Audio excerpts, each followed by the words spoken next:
Morning everyone. আমার exercise ডান। এক্সারসাইজের পর আমি ফ্রেশও হয়ে নিয়েছি। চলে ব্রেকফাস্ট বানানো যায়।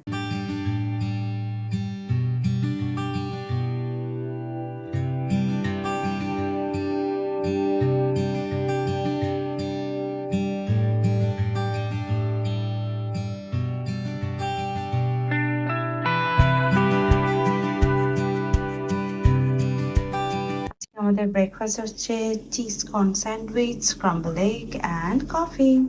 বিএসসি অফিস রুমকে ডাস্টিং করতে, যেটা আমি রোজ করি। আর আজকে প্রান্তিক ডেস্কের ওপর কি করেছে দেখবে। আজকে মনে হচ্ছে বিশ্বকর্মা পুজো। প্রান্তিক বাড়িতে যত গ্যাজেট আছে সব টেবিলের লাইন দিয়ে দাঁড় করিয়ে দিয়েছে। এইখানে একটা ডেলের ল্যাপটপ রেখেছে, এখানে একটা মাইক্রোসফটের ল্যাপটপ রেখেছে, এটা যদিও অফিসের ল্যাপটপ। আচ্ছা, এটা আমাদের আর একটা ডেলের ল্যাপটপ, এটা আমাদের আর একটা ডেলের ল্যাপটপ, এটা একটা ডেলের ল্যাপটপ। হ্যাঁ গো, ডেলের তো অ্যাড হয়ে গেছে পুরো, একটা দুটো তিনটে চারটে ডেলের ল্যাপটপ হয়ে গেছে। এবার এখানে একটা ম্যাকবুক লাগবে। ম্যাকবুকটা রাখার না জায়গা নেই, ওই কিবোর্ডটা সরিয়ে তাহলে ম্যাকবুকটা রাখতে হবে। প্রান্তিক, তুমি সব গ্যাজেট বের করেছো, ট্যাবটা বের করোনি গো। ট্যাবটাও বের করে রেখে দিক, তাই না? মানে আমি ডাস্টিংটা করব কোথায়? মানে ল্যাপটপের ওপর দিয়ে আবার ডাস্টিং করতে হবে। এতগুলো জিনিস সরিয়ে ডাস্টিং করাটা কতটা ডিফিকাল্ট। ও সব লাইন দিয়ে সাজিয়ে মনে হচ্ছে বিশ্বকর্মা পুজো, সব কটাকে একসাথে পুজো করবো না, অদ্ভুত। আজকে আমার বাগানে ফুটেছে আরো একটা জবা, এই যে বাইরের দিক করে ঝুমকো জবা। কি সুন্দর দেখতে না। আমার অনেক দিনের শখ ছিল একটা ঝুমকো জবা কেনার। তো প্রান্তিক এবছর এনেছে একটা ঝুমকো জবা। আমার খুব প্রিয়, মানে এত সুন্দর লাগে ফুটে থাকতে। দুঃখের বিষয়, এটা তো বেশিক্ষণ গাছে রাখা যায় না, সন্ধে হতে না হতেই শুকিয়ে যায়। কিন্তু যতক্ষণ গাছে থাকে ততক্ষণ দেখতে কতটা ভালো লাগে, তাই না? এখন আমি যাচ্ছি টুনটিকে আনতে, আর এসি থেকে বেরিয়েছি। প্রচন্ড গরম লাগছে। প্রান্তিক খেয়ে উঠে বললো গরম লাগছে, এসি চালাও। আর এসি চালিয়ে বসেছি, এখন বেরিয়েছে, আমার দম বেরিয়ে যাচ্ছে। Hey guys, good evening. বিকেলবেলা চা না খেলে তো আমার বিকেল ভালো হয় না, সেই জন্য বিকেলবেলা চাটা আমার খাওয়া হয়ে গেছে। আর আজকে টুইটিকে পড়তে দিয়ে আসতে প্রান্তিক গেছিল, সেই ফাঁকে আমি চাটা বানিয়ে নিয়েছি। প্রান্তিক এসেই চাটা খেয়ে নিয়েছে। তো এখন বিকেল হয়ে গেছে, মানে বিকেল মানে সন্ধে হয়ে গেছে। আর আমার না একটু স্ন্যাক্সে একটু চটপাটা কিছু খেতে ইচ্ছা করছে। বাইরে গিয়ে খেতে আমার একটু ইচ্ছেও করছে না, যেতেও ইচ্ছা করছে না। সেই জন্য ভাবলাম আজকে বাড়িতে একটা দারুণ স্ন্যাক্স রেসিপি তোমাদের সাথে শেয়ার করব। আর এই রেসিপিটা তোমাদের বাড়িতে যদি কিটি পার্টি থাকে বা যে কোনো পার্টি থাকে, কিডস পার্টি থাকে, তাহলে কিন্তু তোমরা অনায়াসে এটা বাড়িতে বানাতে পারো অ্যাজ এ স্টার্টার হিসেবে। একদম জমে যাবে। তো চলো রেসিপিটা শুরু করা যাক। তবে হ্যাঁ, রেসিপিটা যদি বাচ্চাদের জন্য বানাও তাহলে একটু চিজ দিয়ে দিলে তো বাচ্চাদের একদম ফেভারিট আইটেম হয়ে যাবে। আর চিজ ছাড়া দিলে বড়দের জন্য বানাতে পারো। তো সেই জন্য ভাবলাম দুটো উপায়ে বানাবো রেসিপিটা, মানে দুটো উপায় বানাবো, তোমাদের সাথে শেয়ার করি কি কি লাগবে। প্রথমে আমি চিজ দেওয়াটা বানাবো। প্রথমেই বলি, এই রেসিপিটা বানানোর জন্য আমার এরকম কিছু পাপড়ি টাইপের বাটি পাওয়া যায়। তুমি মার্কেটে এমনি গেলেও কিনতে পারবে। আর এছাড়া এগুলো ফ্লিপকার্ট গ্রসারিজ যেটা থাকে সেখান থেকেও কিন্তু এই জিনিসটা পাওয়া যায়।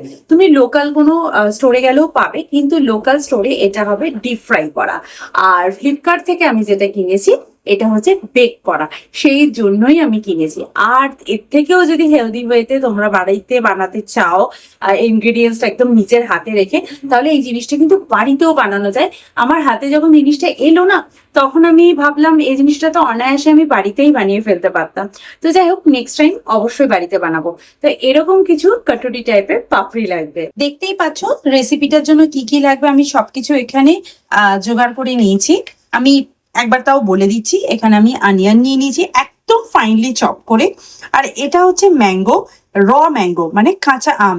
এর জায়গায় কিন্তু তোমরা আমরাও দিতে পারো, যেহেতু এখন আমের সিজন সেই জন্য আমি একটু আম নিলাম, একদম ছোট ছোট করে পিস করে নিয়েছি। আর এখানে নিয়েছি সুইট কর্ন, এটাকে কিন্তু আমি বয়েল করে নিয়েছি। আর এখানে নিয়েছি মশলা, এটা হচ্ছে ভাজা মশলা, একটু রেড চিলি পাউডার, সল্ট। আর এটার মধ্যে দেব হচ্ছে একটু অরিগানো। আর একটা অপশানে যেটা বানাবো সেটার জন্য এই ইমলি পেস্ট যেটা হয় না, সেটা ইউজ করব। আর এখানে নিয়েছি চিজ দিয়ে বানাবো একটা অপশন, সেই জন্য চিজের একটা কিউব আর এই পাপড়িগুলো। তো চলো ঝটফট করে বানিয়ে ফেলি। এইসব জিনিসগুলো দেখে না আমি আর জাস্ট ওয়েট করতে পারছি না, মাউথ ওয়াটারিং হচ্ছে। আমি প্রথমে চিজ দিয়েটা বানাই, চিজ দিয়ে কিছুটা বানাবো আর বাকিটা এমনি ঝটপটা বানাবো। প্রথমে বানানোর জন্য আমি একটা মিক্সিং বোল নিয়ে নিলাম। এর মধ্যে আমি ফার্স্টে নিয়ে নিচ্ছি কর্ন, কিছুটা কর্ন আমি নিচ্ছি, এরকম অল্প করেই নিলাম কারণ আগে আমি চিজেরটা বানাবো সেই জন্য। আর চিজ দিয়ে যেটা বানাবো তার মধ্যে আমি অ্যাড করব হচ্ছে একটু অনিয়ন। এখানে একটা গোটা অনিয়নকে চপ করে রেখেছিলাম, তো আমি হাফ অ্যাড করে দিলাম। আর এর মধ্যে আমি যে মশলাগুলো নিয়েছিলাম, ভাজা মশলা, সল্ট আর রেড চিলি পাউডার, সবকিছুকে একটু ভালো করে আমি মিক্স করে নিচ্ছি। আর 1 চামচ মতো আমি অ্যাড করলাম। আর এর মধ্যে দেব কিছুটা অরিগানো।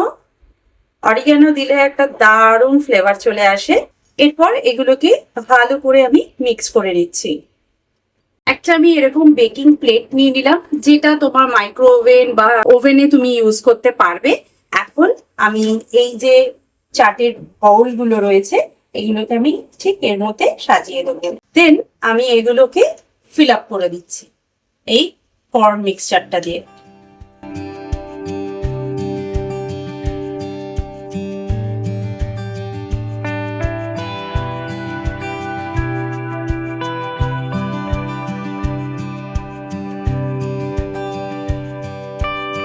তোমরা চিজটাকে কিন্তু গ্রেট করেও নিতে পারো, আবার এরকম স্লাইস করেও নিতে পারো। স্লাইস করে আমি এই কারণে নিলাম যাতে এইগুলো এরকম পুরোটা কভার হয়ে যায়। আর গ্রেট করে দিলে তোমরা এর উপরে এরকম করে গ্রেট করেও স্প্রিঙ্কেল করে দিতে পারো। এই দেখো এভাবে চিজ দিয়ে আমি কভার করে নিয়েছি। চিজ দিয়ে কভার করা হয়ে গেছে।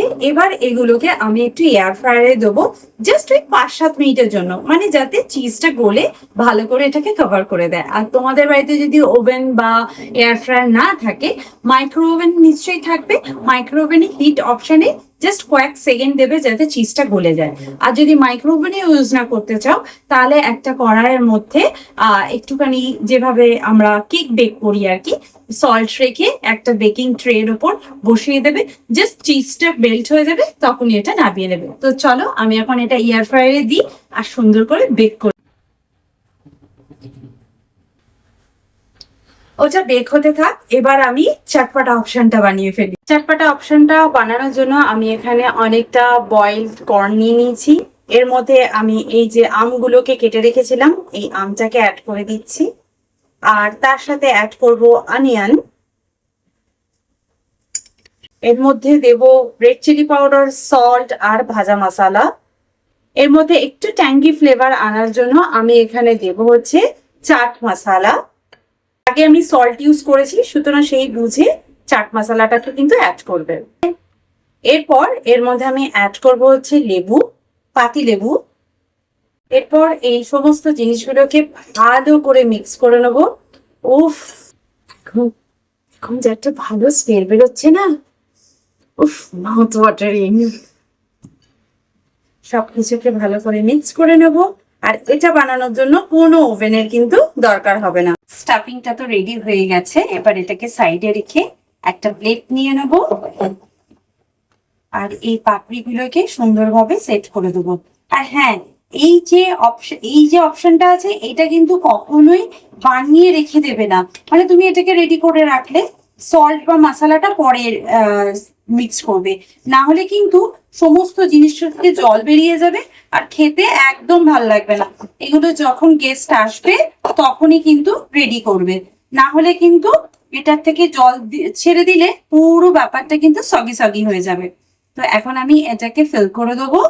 উফ, কি ভালো লাগছে দেখতে, আর ইয়ামি তো, অসাধারণ অসাধারণ। একবার ট্রাই করো আর আমাকে কমেন্ট করে জানিও যে তোমাদের কেমন লেগেছে। এর মধ্যে আমি ট্যামারিন নিয়েছি আর একটুখানি গুড় অ্যাড করে নিয়েছি, দিয়ে ভালো করে মিক্স করে নিচ্ছি। এরপর এটাকে এর ওপরে দিয়ে একটু দিয়ে দেবো। এটা কিন্তু অপশনাল, বাট দিলে কিন্তু বেশ ভালো একটা ফ্লেভার আসবে, সেই জন্য আমি অ্যাড করছি। তোমরা চাইলে যারা ট্যামারিনের ফ্লেভারটা পছন্দ করো না এই টক মিষ্টি ফ্লেভারটা তারা স্কিপ করতেও পারো। লাস্ট অপশন এই আলু ভুজিয়া। আমি টু ইয়ামিকটা কিনেছি, তাও একটা ছোট প্যাকেট, কারণ এইসব আমার বাড়িতে খাবার লোক নেই। এই রেসিপিটা বানাবো বলেই আমি টু ইয়ামিকটা কিনেছি। টু ইয়ামিকটা অপেক্ষাকৃত একটু হেলদি বলতে পারো। এখানে তো চাটপাটা অপশন রেডি, আর এটাও চিজ দেওয়াটাও আমি বের করে নিয়েছি। এরপরে একটুখানি আমি চিলি ফ্লেক্স দিয়ে দিচ্ছি, আর দেখো কতটা দেখতে সুন্দর হয়েছে। দুটো অপশন একদম রেডি হয়ে গেছে, এখানে চাটপাটা আর এখানে চিজ অপশনটা। দারুণ হয়েছে। চলো প্রান্তিকে একবার টেস্ট করাই, কেমন হয়েছে ওই ফিডব্যাক দেবে। টেস্ট করে দেখো, এটা চাটপাটা টেস্ট হবে, ওটা একটু পিজা টাইপ টেস্ট হবে। এবার তুমি খেয়ে দেখো, এটা আগে খাও। আমি চিয়ার্স।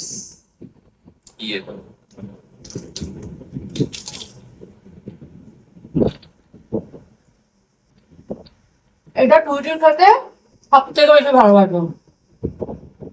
অসাধারণ লাগছে চিজটা, পাপড়িগুলো ওখানে দেওয়াতে আরো বেশি ক্রাঞ্চি হয়ে গেল। এবার এটা টেস্ট করে রাখো।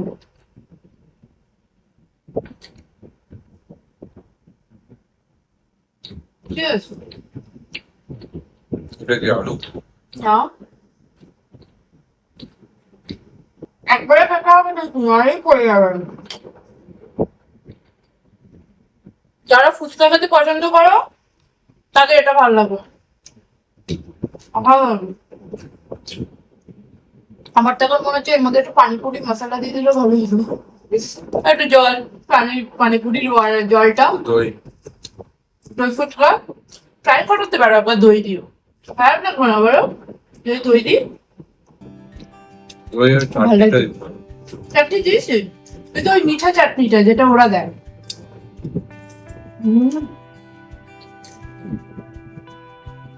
দারুণ লাগবে, দারুণ। আমরা এটা দিয়ে ডিনার করে নিতে পারি। ইউএতে আমরা একবার পানিপুরি পার্টি করেছিলাম, ওখানে একজনকে শুনেছিলাম সে ডিনারে নাকি পানিপুরি খায়। হবে ওদের বাড়িতে রাত্রিবেলা নাকি মানে ডিনারে পানিপুরি হয়। আমরা বলি আর পানিপুরি আমাদের স্ন্যাক্সেই চলে, আমাদের ডিনার ফিনার হবে না। আমরা খাবো দুটো চারটে, তাই ঠিক আছে। হ্যাঁ, পানিপুরি পার্টি হয়েছে দেখো, তখন আমার অনেক দূরে খেয়েছিলাম। পুরো অগুন্তি, ওগুলো কি গুনে খাওয়া যায়? টেস্টের উপরে খুব ভালো হয়েছে। কোনটা বেশি ভালো লাগছে তোমার? আমার এটা বেশি ভালো লাগছে। তোমার? এটা তো ফুচকার মতো, হুম, আর ওটা সেই কর্ন চাটনি সেম ওই টাইপ। অসাধারণ লাগছে।